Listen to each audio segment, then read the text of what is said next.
I'm Natalie, Director of Nature Nurture, and we were really lucky earlier in the year, in round about February, to take on what's come to be known as the Holy Brook Nook project. So I'd like to thank local councillors who believed in the project, so Ellie Emberson, who's sadly not here, Liz Terry and Paul Giffins, who is here. And it's been a real pleasure to work with Rob and Joe from the neighbourhood team at Reading Borough Council on this project. And it was a really ambitious idea we put together, and we love working with other organisations, and Reading is pretty amazing for all these organisations who work in the arts and conservation. So this project has involved the conservation side, which has been mainly over here. So this was really litter-ridden and full of all sort of challenges and quite overgrown. So we've done a lot of work here, and we've got a plan to build a pathway right the way through to Berkeley Avenue. So this has been a meeting monthly on a Tuesday, and we've been involving green social prescribing referrals, so supporting people who might be living with anxiety and depression and really helping people through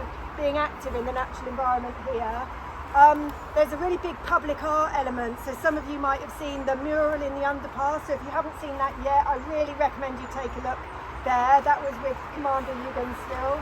And we've been really lucky to work with Food for Families, who they had a really active project at Lavender Place where the Civic Centre used to be, and now they've moved some of the garden, the Wellbeing Garden, over here, and we are really lucky to be collaborating with them on a sort of community garden side. And then we've got a whole education side, working with schools and sort of family events and other sort of community events. But I'd just like to introduce you to some of the key people who've been involved in this. So, Adrian. I'm going to ask you just to listen very, very carefully for a moment. Directly overhead now, and watch. You see a flock of long-tailed tits. Okay, so we have this tiny little urban oasis here that's attracting a lot of wildlife into the town. We've been managing it with a view to making it even richer for wildlife, but also enabling people to come here and enjoy it. And we've created a place to be. So it's rather than a play area or a park, it's just somewhere where people can go for whatever it is they want to do here. Before we came here, most of the use was nefarious, and it discouraged an awful lot of local people from coming here. Well, we've turned that around by engaging local people and building the structures, the entranceway, and managing the vegetation. And one of the things I want to show you is just there, beyond this little clear area, there's a bush. Now that bush was a hazel bush that we cut down when we started in February this year, and that's how much it's grown back. And the wood from that hazel, and many others around here, there's quite a lot of hazel growing here, has been used to build the roundhouse, the fencing, compost heaps, and the willow from the trees here was used to create seating areas. So you often hear the word sustainability, but this is a genuine example of sustainability because nothing has been brought in apart from soup and tea and coffee, and nothing has gone out. All the waste material that we've created from the management, apart from the rubbish, the litter, that's gone, thanks to Gary. And all the structures in here, all the way we've done all the path servicing, which you can't really see now because it's covered in leaves, but it's all been done with the material that we had on site. So we've come on site being creative and imaginative about what we can do with it. On the first Tuesday of the month is where we gather here for the day, and I think in December there's a plan to plant primroses and things like that, so please get involved, so thank you. I'd like to introduce you to Guglielmo from Commander Ewan. First of all, I just wanted to say thank you to Natalie and Nature Nurture for involving us in this project, because it has been like an absolute pleasure to work with them and to work together with all the volunteers on the mural on the public art of the Holy Brook. So for us it has been like a huge undertaking. We've done the murals at Reading Hydro before this, but this is like 4 times, just to give you a scale, 4 times what we did before. So it involved 44 days of painting altogether, the whole 3 surfaces, 45 liters, around 45 liters and more of paint. We painted under any kind of weather conditions, rain, heat waves, wind. Yeah, exactly. Like one of the person that was regularly coming was also saying one night it was like raining heavily. She said, no matter like comes rain or shine, you're always here. And we were saying yes, like a little bit freezing, but yes. So, and it involved, most importantly, it involved like more than 50 individual volunteers to paint around 144 square meters in total. So this is just like to say thank you to all the volunteers. Without whom this would not be possible. Exactly, yeah, it seems obvious, but it's incredibly true. So the inspiration of the design, just for you if you want to know it, comes initially from the comic strip called Little Nemo, which was like a comic strip that was was invented in 1905, and from there it just developed. It's basically like the story of a kid that is exploring his own dreams, and so if you've seen the mural, you probably see where this comes from. So in the two walls, we've got the two characters that represent the two waterways that we're in between, the Holy Brook and the Kennet, and they are exploring the nature on one side and the history on the other side of the area. And we developed the design together with Natalie and a local expert of the history of the local area, which is Terry Dixon, which I just wanted to say thanks. The ceiling itself has been like quite a challenge. It's 80 alone. It alone is 80 square meters, and it was a first for us. We never painted a ceiling before, so we were trying to use any kind of technology possible to make it quicker. So we tried pioneering technology from London. We use like a special technology for spray cans. It doesn't pollute. It just uses compressed air and water and paint, but it's quite a lot of elbow grease because you have to like use a lot of compressed air and you have to compress it yourself. So then we use stencils to create the foliage that we created together with Helen At the R Lab. at the R Lab here in Reading as well. And we also use handmade tools like what now is famous blobber. So you will see like there is like some texture around if you look up, and you will see that's probably the blobber. So the feedback itself, like all the people that was passing through, you've probably been one of those people, and thank you for this. Like the feedback has all been positive across the board. We received book donations. We shared stories with local people, and the most heartwarming reaction was very much from the kids that were just like wowing loudly, and it's also being an underbus, so you hear it more loudly. So, their expression, you know, the spark in their eyes is just amazing. Sorry. I'm Kath. I'm a volunteer community gardener for Community Families, and along with Philippa, we've been doing lots of fabulous community gardening work down at the Lavender Place Community Garden just outside the Hexagon.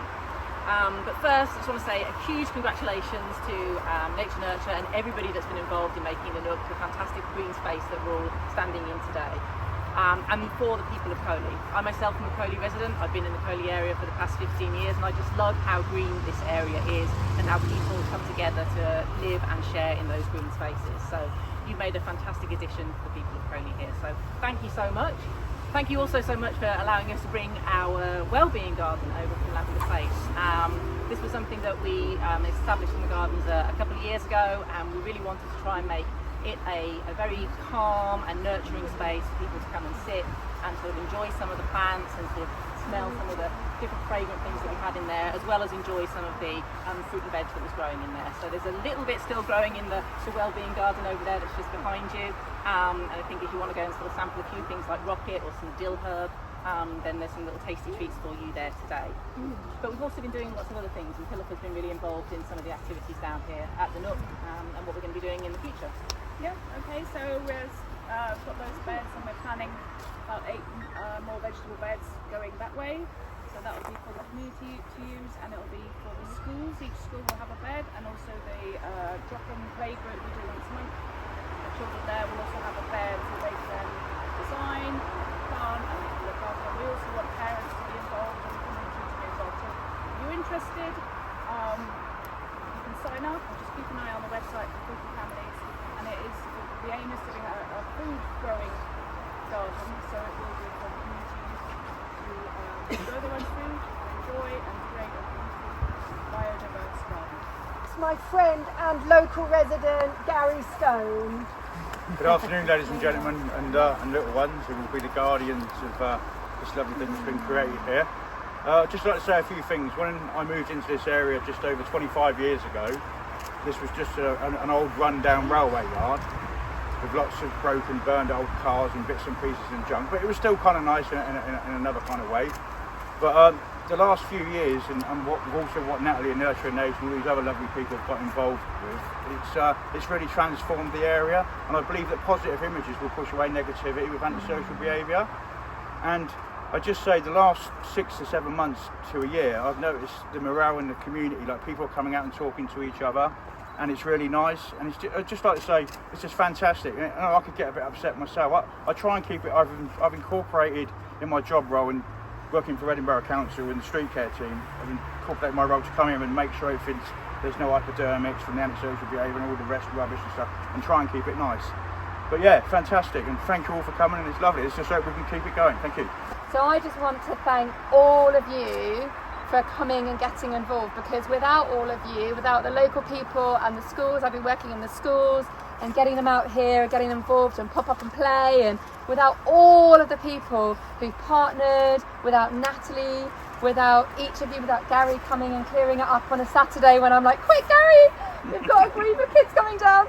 Without all of that, this would not be the project it is. It's nothing if the people aren't involved. So thank you for all of you. I'm really, really proud to have been brought in halfway through. Thank you so much, Natalie. I mean, it's such a privilege to be involved in this.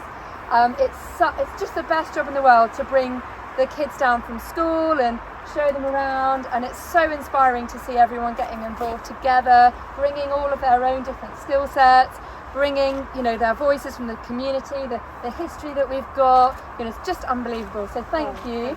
And I think Natalie, Yeah. you're gonna. So last but not least at all, I'd like to welcome the Mayor of Reading. I don't need to make much of a speech because it's all already been said, hasn't it? And I think that is a testament to the community here. You know, I mean, from when Liz, Paul and Ellie, you know, grabbed that funding with both hands and have really been championing it, and then everybody involved turning what, I'll be honest, is a space I didn't particularly relish coming into a while back, into, you know, a part of the town that shines, you know. And I think for me, this is what Reading's all about.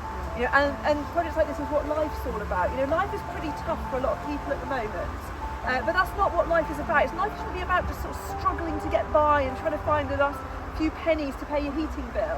You know, life should be about community, about coming together, about thriving, and that's what this project is. And you know, thank you to everybody, because you are making this community thrive. You're making your own community thrive. And, you know, I get the great job. I'm the mayor. I just turn up, and you've done all the work, you know, and all the tough bits and the hard bits and the bits where it's a bit miserable. You know, because I bet there were some bits where it was a bit miserable, which you haven't talked about today. You just talked about the nice stuff.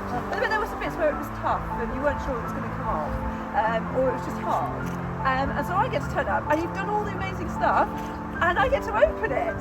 So lucky me. But first of all, thank you everybody. This is like a big group opening. Do the honours. So yeah, come forward, and kids Come as well, forward, come on. especially kids.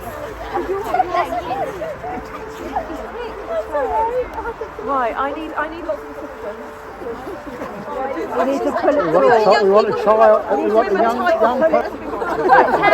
10, 9, 8, 7, 6, 5, 4, 3, 2, 1.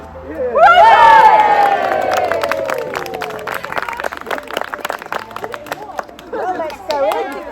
In you go. I need to go back to the